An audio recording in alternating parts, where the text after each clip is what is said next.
ذرا تصور کیجئے ایک بند کمرہ، دیواروں پر سرد سفید روشنی، دروازے کے باہر خاموش محافظ، اور درمیان میں ایک لاش، 3000 سال پرانی مگر جس کا مقدمہ آج بھی زندہ ہے۔ یہ کسی عام انسان کا جسم نہیں، یہ اس شخص کا بدن ہے جس نے کہا تھا میں تمہارا سب سے بڑا رب ہوں۔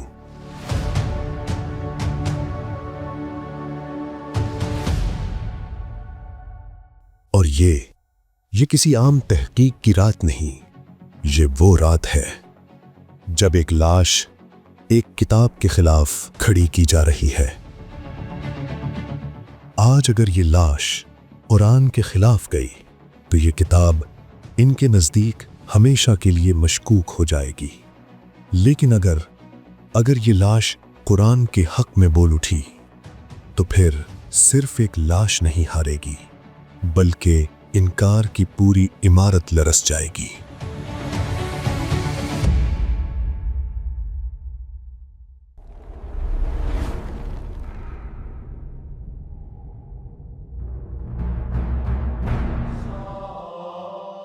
یہودی روایت میں فرعون کوئی عام ظالم نہیں تھا،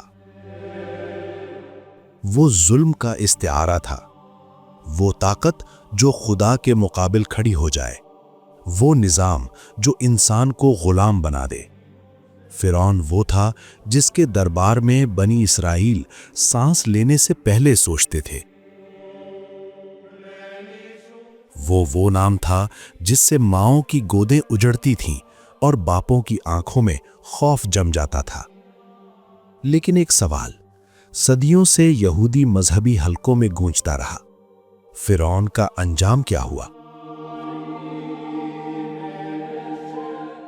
وہ ڈوبا یہ مانا جاتا ہے، لیکن اس کا جسم، لاش، نشان، توریت خاموش تھی، اور یہی خاموشی کچھ لوگوں کو کھٹکتی رہی۔ جب قرآن نے کہا فَالْيَوْمَ نُنَجِّيكَ بِبَدَنِكَ، آج ہم تیرے بدن کو بچا لیں گے، تو یہ صرف ایک آیت نہیں تھی، یہ ایک چیلنج تھا، کیونکہ یہ دعویٰ ایسا تھا جو محمد صلی اللہ علیہ وسلم کے دور میں کسی انسان کے لیے جاننا ناممکن تھا۔ نہ ممی دریافت ہوئی تھی، نہ جدید سائنس تھی، نہ پوسٹ مارٹم۔ پھر یہ بات قرآن میں کیوں؟ یہی وہ سوال تھا جس نے انکار کرنے والوں کو بے چین رکھا۔ جب مصر کی زمین نے ایک غیر معمولی محفوظ جسم کو ظاہر کیا تو یہ خبر صرف ماہرین تک محدود نہ رہی، یہ خبر دور دور تک پہنچی۔ کچھ حلقوں میں اسے ایک عام آثار قدیمہ کی دریافت سمجھا گیا، لیکن کچھ لوگوں نے اس میں قرآن کے لیے خطرہ دیکھا۔ خصوصی اجازتیں لی گئیں، خصوصی سائنسی ٹیمیں بنیں، اور مقصد واضح تھا۔ اگر اس لاش پر غرق ہونے کے واضح شواہد نہ ملے تو قرآن کا دعویٰ ٹوٹ جائے گا۔ یہ تحقیق سچ جاننے کے لیے نہیں تھی، یہ ثابت کرنے کے لیے تھی کہ قرآن غلط ہے۔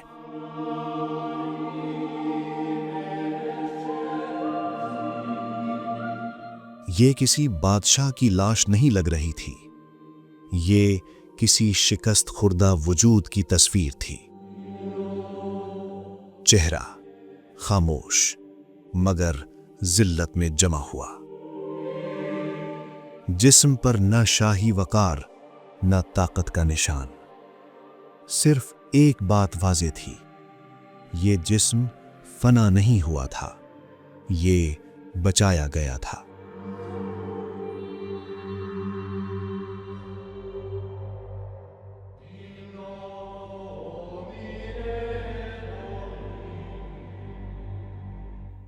تحقیقات شروع ہوئی۔ جلد تقریباً محفوظ تھی، کوئی تلوار کا زخم نہیں، کوئی خنجر نہیں، لیکن اندر کہانی مختلف تھی۔ ہڈیاں کئی جگہوں سے ٹوٹی ہوئی تھیں، جیسے جسم کو شدید دباؤ نے مسلا ہو۔ نمک کے ذرات جسم کے اندر موجود تھے، ایسے ذرات جو صرف سمندری پانی چھوڑتا ہے۔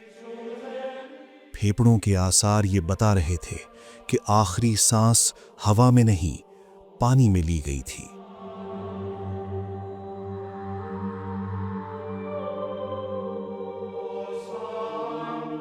یہ قتل نہیں تھا، یہ بیماری نہیں تھی، یہ سازش نہیں تھی،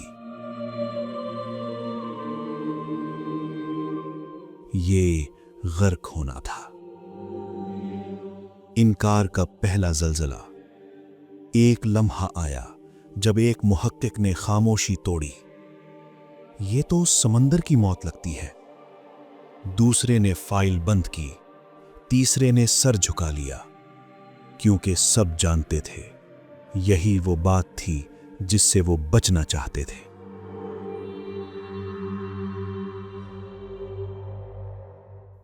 قرآن آمنے سامنے۔ کسی نے آہستہ سے کہا، قرآن میں ایک آیت ہے، اور پھر وہ آیت پڑھی گئی، لفظ لفظ، حرف حرف۔ آج ہم تیرے بدن کو بچا لیں گے۔ لاش کو دیکھا گیا، آیت کو دیکھا گیا، اور پھر دوبارہ لاش کو۔ یہ ممکن نہیں تھا، لیکن حقیقت یہی تھی۔ حیرت کے پہاڑ۔ کمرے میں سناٹا چھا گیا۔ یہ وہ لمحہ تھا جب دلیلیں خاموش ہو گئیں، کیونکہ اگر یہ سچ تھا تو پھر سوال بہت بڑا تھا۔ محمد صلی اللہ علیہ وسلم کو یہ بات کیسے معلوم تھی؟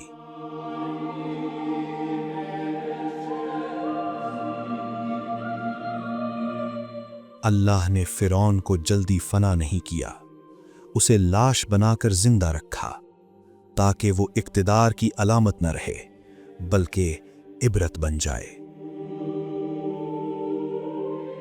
نہ دفن، نہ عزت، نہ سکون، صرف ایک جسم جو قیامت تک انکار کو للکارتا رہے۔